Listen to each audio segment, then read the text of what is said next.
start with this developing story this morning. A Belen police officer who took his own life is now at the center of a lawsuit over having an inappropriate relationship with a teen.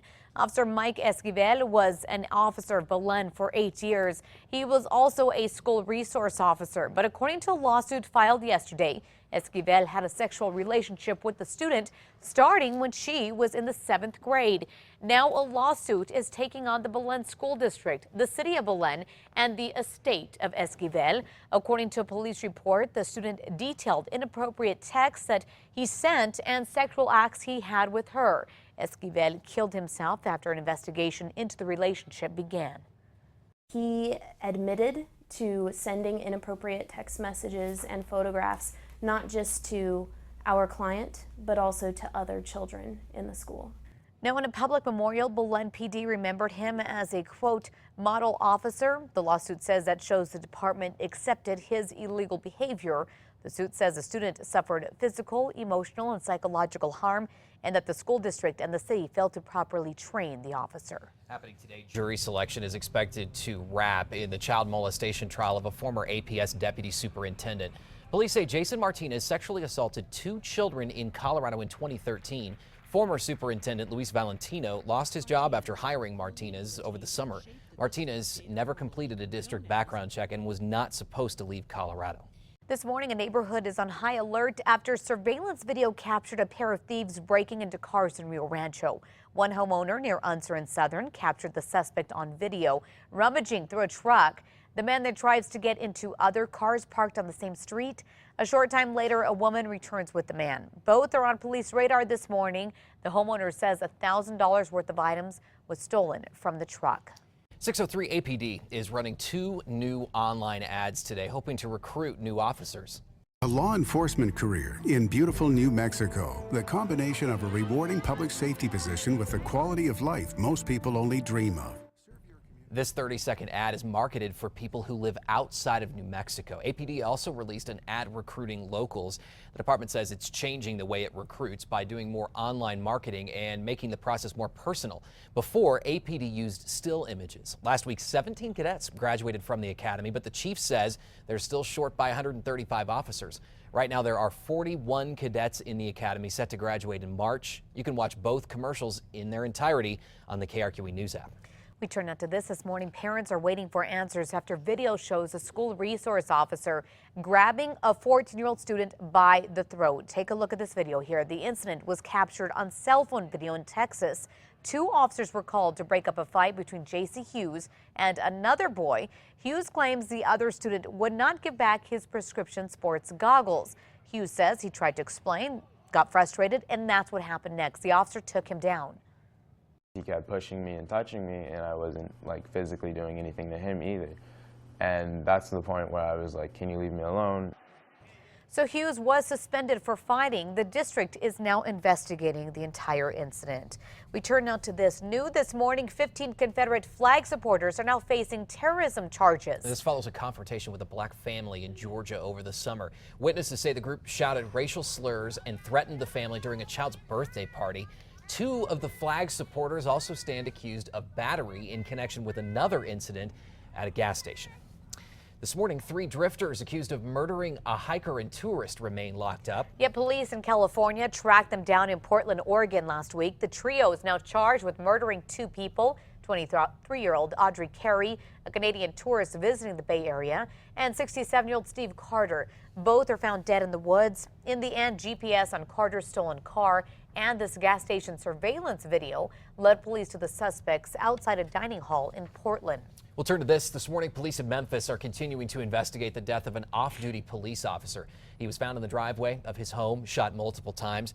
The officer's neighbor is now under arrest. Witnesses say that this man, Lorenzo Clark, was firing a gun from a window above his garage. At this time, it's not clear how this all unfolded. This morning, health officials are reminding parents to keep up on your child's immunizations. According to the Farmington Daily Times, the district has to submit the records by next month to be in compliance with state law. The health department wants these records in part because of this year's nationwide measles outbreak. You might remember that.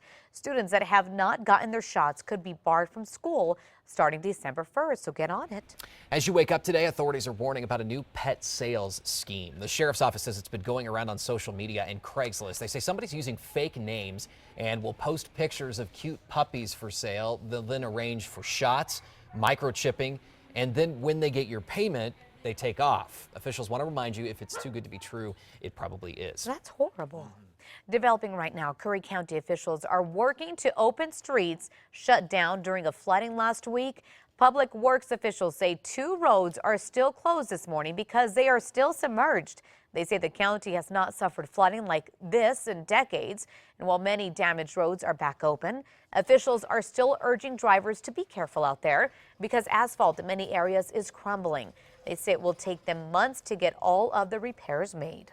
A new video this morning shows a 23-year-old Florida woman broadcasting her night out at the bar, but it's not her partying that got her arrested. It was her decision to drive home after last call. Police say the woman live streamed the whole thing on Periscope, and that's when users called police to report her drinking and driving. Thanks to the actions of a quick-thinking officer, he downloaded the app and was able to determine where she was heading. That girl was arrested and charged with DUI. The video is so terrifying, though. You see her nodding off a few times and closing her eyes several times while she's driving.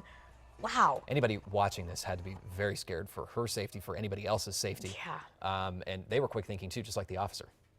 Good thing Wow. they're able to find her. Kristen, thanks. Developing now, Albuquerque police are investigating a suspicious death at a house that neighbors say is a magnet for crime. Police say they were called to the home off Coors and Blue Water in northwest Albuquerque yesterday afternoon. They say a neighbor walking past the house spotted the body in the backyard and called police. Right now, officers don't know who the victim is or how they died. They had to wait for a warrant to go into the abandoned home. We're tracking the latest on air and on the KRQE News app. It was a routine search, and now several APD officers have been retrained after they overlooked a suspect's gun. It happened after the arrest of an alleged car thief 2 months ago. Police had already taken the man to jail and even taken off his handcuffs before they realized he had a gun on him the whole time. News 13's Catherine Mazzone joins us with a video of how it all went down. Good morning, Catherine. Good morning, Crystal. Now you can see officers pat down 25-year-old Jacob Pickett here. They found a bag of drugs, but no gun. This was concealed enough in his waistband by his private area that we missed it. I mean, no offense or buts about it. Police say they took Pickett to APD headquarters for questioning before taking him to the Bernalillo County Jail. There you can see an officer take off his handcuffs. They patted him down again and then left him to sit unrestrained. It wasn't until Pickett went through a body scanner that a .45 caliber handgun was detected. The 3 officers, the next day immediately was brought to our attention. That was taken care of that day, disciplined and trained. And we asked a spokesperson with the department who the 3 officers were. She told us she didn't have those names, but that she would get back to us. We've yet to hear back. Crystal. Thanks, Catherine. Now, we do know Trey Economiddy was at the scene in a criminal complaint. He says he discovered the stolen car on random patrol. You might remember Economiddy made the news before after a 2011 officer-involved shooting. He was also suspended after listing his job on Facebook as human waste disposal. APS police will review video this morning as part of their investigation into a possible kidnapping. Reports of a man forcing a girl into his car on campus and then taking off have some students on edge. This is my school, and I should be able to feel safe here and not have to worry about someone forcing me into their car. APS sent an email to parents explaining what happened yesterday at El Dorado High School at Montgomery and Juan Tabo. APS says the man took the girl off campus and released her unharmed in a nearby neighborhood. That vehicle is described as a newer model blue sedan. The man described as white, in his 30s, with dark hair. This morning, a CNM student is facing charges accused of pulling out a gun during a fight on campus. School officials say it started with 2 students involved in a traffic-related argument yesterday. The main campus building was locked down. This is while APD searched for the suspect. The student was found and is now facing charges, including bringing a gun on campus. Also developing now, Albuquerque City Councilor Dan Lewis says he will move to censure a colleague at the next meeting after a war of words between them. City Council President Ray Garduny Garduño and 5 other councilors signed off on a proclamation declaring the second Monday in October as Indigenous Peoples Day in Albuquerque. But 3 Republican city councilors, Lewis, Trudy Jones, and Don Harris, didn't sign on. Lewis says he could not support the politically charged proclamation. To bring division, this isn't about unity of, the people that live in this country and in our city. And if it was about that, I would have signed it. That our indigenous nations. Garduño called those city councilors cowards. It's the final straw for Lewis, who says that Garduño has crossed the line before. Turn out to news happening today. Governor Susana Martinez will help to honor some of New Mexico's fallen heroes. The governor will deliver a eulogy today for 28 New Mexico veterans. It's part of the state's Forgotten Heroes burial program. The program gives unclaimed deceased vets an honor guard and flag folding ceremony. They will be buried with full military honors this morning at the Santa Fe National Cemetery. Also today, U.S. Senator Martin Heinrich will be in Mora recognizing the high school there. Mora High School is among one of the best schools in the country. The school was named a Blue Ribbon School for its success closing the achievement gap. Only 285 public schools across the country were chosen for this. Happening tonight, all 5 Democratic presidential candidates will take the stage in Las Vegas in their first primetime debate. Pundits say Hillary Clinton's top rival, Bernie Sanders, will try to attract voters beyond his grassroots base. The Vermont senator has closed the polling gap on Clinton in Iowa and overtaken her in New Hampshire. Experts say former Maryland Governor Martin O'Malley, who has so far flown under the radar, is more likely to go after Clinton than Sanders.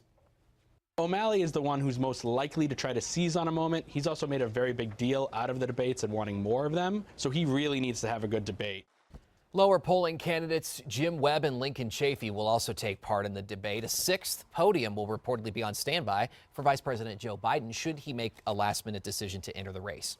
We turn now to some breaking overnight news. 2 Missouri firefighters are dead this morning after fighting this massive fire inside an apartment building. The Kansas City Fire Department says the firefighters were able to save 2 people from the 2nd floor of that building.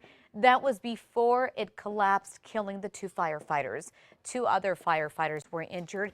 They are expected to be okay. That's good news for them. New video this morning shows a massive warehouse explosion in a major Chinese port city. This explosion comes just 2 months after a deadly blast that killed more than 150 people in the same city. The latest blast was sparked at the building which houses alcohol materials. So far, no casualties have been reported. 6:37 news this morning. Iran's parliament has now signed off on the nuclear deal Tehran struck with world powers earlier this year. Iranian state media reports lawmakers passed a bill that allows Iran's government to implement that agreement. The deal was reached in July in Vienna. It calls for international sanctions on Iran to be lifted. In return, restrictions would be placed on the country's nuclear program in the hopes of stopping an atomic bomb from being developed.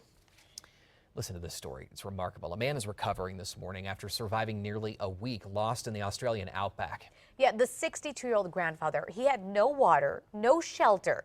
He ate ants to survive. Authorities say Reginald Fogarty went missing on a hunting trip 6 days ago, sparking a massive land and air search. You can see how big the search area was from these pictures here. So finally, yesterday, authorities found fresh tracks. Rescuers stayed on them, eventually finding Fogarty under a tree.